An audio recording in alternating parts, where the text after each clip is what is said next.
L'histoire avec ces structures est une histoire ancienne. C'est une histoire qui remonte au moment où, avec Tahar Rahmani notamment, nous animions une structure d'accompagnement à la création d'entreprises en France et nous faisions de la coopération sur la rive sud. En France, on était les seuls à avoir des structures spécifiques pour travailler dans les quartiers, pour aider des jeunes en difficulté à monter leur dossier, à monter leur entreprise, à faire un business plan alors qu'ils ne savaient pas aligner deux additions. Et donc, on a l'expérience des populations qui sont éloignées de l'entreprise. Et donc, cette expérience, on l'a capitalisée. On l'a formalisé et on a pu en faire un objet de coopération avec des partenaires du Sud.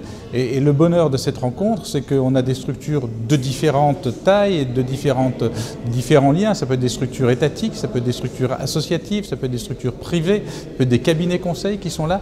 Mais ce sont tous des gens qui ont en commun de partager les valeurs de l'entreprise. Ce qui nous unit, c'est la conviction. La conviction que c'est l'entrepreneur qui est au cœur de notre activité et qui sera porteur de l'avenir de ces pays. Et on travaille à l'émergence d'une nouvelle génération d'entrepreneurs.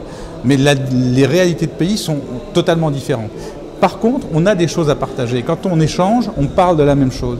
On se heurte aux mêmes problèmes, on se heurte aux mêmes difficultés et on a des propositions qui émergent de ces débats, qui sont fortes, qui sont intelligentes, qui sont des propositions de terrain. On va les formaliser et ces propositions, on va les porter auprès des institutions, que ce soit les institutions nationales dans chaque pays, les institutions européennes, les institutions méditerranéennes, les institutions mondiales, de façon à ce que ces projets puissent trouver leur débouché et puis qu'on trouve des solutions aux problèmes concrets.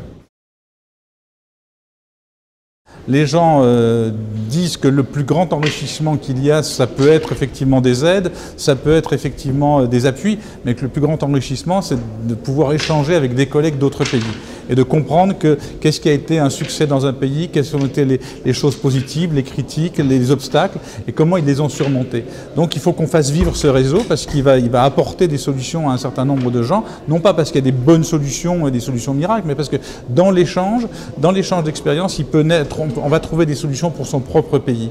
Donc ce réseau, on veut le pérenniser, on veut qu'il se réunisse effectivement une fois par an, mais on veut qu'il trouve les outils pour travailler ensemble. Ce matin ont émergé des demandes de groupes de travail thématiques, spécifiques, entre les activités génératrices de revenus, la micro-entreprise, la PME, la start-up. Tout ça, c'est des sujets différents et où il pourrait y avoir des groupes de travail qui peuvent être physiques ou qui peuvent être virtuels, où on va échanger les expériences et on va continuer à travailler ensemble.